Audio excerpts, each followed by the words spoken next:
ஐநா துணை. அடுத்து என்ன நடக்க போகுது அப்படின்னா, பல்லவனை ஒரு வழியாக கண்டுபிடிச்சிடறாங்க சேர சோழ பாண்டியன். 3 பேர் பல்லவனை திட்டிட்டு வீட்டுக்கு அழைச்சிடுறாங்க. ஆனால் பல்லவன் வீட்டுக்கு வரத்துக்கு மறுக்கிறான். என்னால் இந்த வீட்டில் வர முடியாது, எனக்கு வந்தாலே அவரை பார்க்கும்போது ரொம்ப கஷ்டமாக இருக்குது, அவர் சொல்கிறது ஒரு வார்த்தை எனக்கு ரொம்ப மனசை நோகடிக்க மாதிரி இருக்குது, நான் வரலன்னு அப்படின்னு பல்லவன்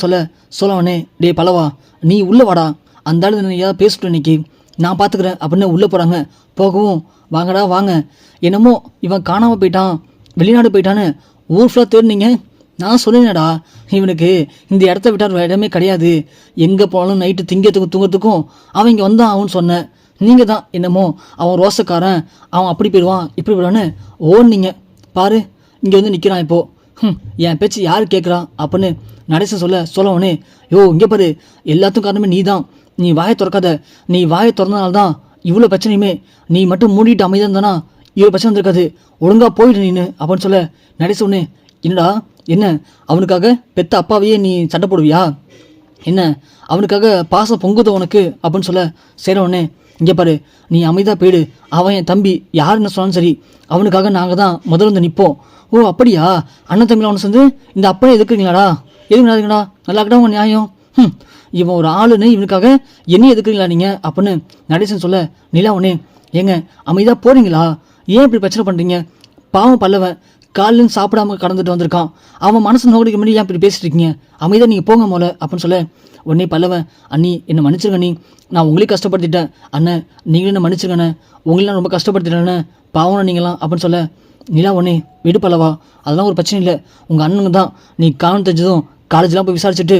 ஊர் ஃபுல்லாக தேடிருக்காங்க, அவங்க தான் பாவம் ரொம்ப அலைஞ்சிருக்காங்க அப்படின்னு சொல்ல, அண்ணா என்ன மன்னிச்சிருந்தேன், கண்டிப்பாக இதுவே தவிர பண்ண மாட்டேன் அப்படின்னு சொல்கிறாங்க. நிலா ஒன்றே, சரி பல்லவா போய் சாப்பிட்லாம் வா கை கழுவிட்டோம் அப்படின்னு சொல்ல, இல்லை நீ எனக்கு மனசு சரியில்லை எனக்கு வேணாம், பல்லவா இங்கே பாரு நீ காலை போனது வந்து இப்போ வரைக்கும் உங்கள் அண்ணனுங்க பச்சை கூட குடிக்கல, நீ எப்போ வருவ நீ எங்கே இருப்ப அப்படின்னு சொல்லி தேடி அடைஞ்சிருக்காங்க, உனக்காக இல்லாட்டும் உங்கள் அண்ணனுங்களுக்காக நீ சாப்பிட்டு தான் பல்லவா ஆகணும் அப்படின்னு சொல்ல, அண்ணன் ஏன்னா இப்படி பண்ணீங்க, சாப்பிட வேண்டியதானே நீங்களா, என்ன பல்லவா பேசுகிற, என்னைக்கிட்ட அப்பெல்லாம் இருந்திருக்கானே, நீ சாப்பிட்டியா இல்லையா என்ன பண்ணுற ஏது பண்ணுறேன்னு எதுவுமே தெரியாமல் பைத்தியக்கார மாதிரி அலைஞ்சிருக்காண்டா, அப்படி இருக்கும்போது எப்படி அப்பெல்லாம் சாப்பிட முடியும் அப்படின்னு சொல்லுவோம். உடனே எல்லாரும் உட்காந்து ஒற்றுமையாக சாப்பிட்றாங்க, சாப்பிட்டு முடிச்சுட்டு படுத்துறாங்க. படுக்கவும் எப்போதும் போல் ஹாலில் நம்ம சேரன் சோழ பாண்டியன் பல்லவன் 4 பேர் படுத்திருக்காங்க. அப்போது பல்லவன் உடனே சேரனை பார்த்து, அண்ணே என்னை மன்னிச்சிருண்ணே, என் மேலே கோவம் இல்லைன்னு, இங்கே பாரு பல்லவா நல்லா ஒன்று புரிஞ்சுக்கடா, எனக்கு நீங்கள் 3 பேருமே ஒரே மாதிரி தான்டா, நான் என்றைக்குமே உங்களை பிரித்து பார்த்ததில்லடா, அப்படி இருக்கும்போது நீ மட்டும் ஏன்டா நான் உன்னை பிரித்து பார்ப்பேன்னு சொல்லி இப்படிலாம்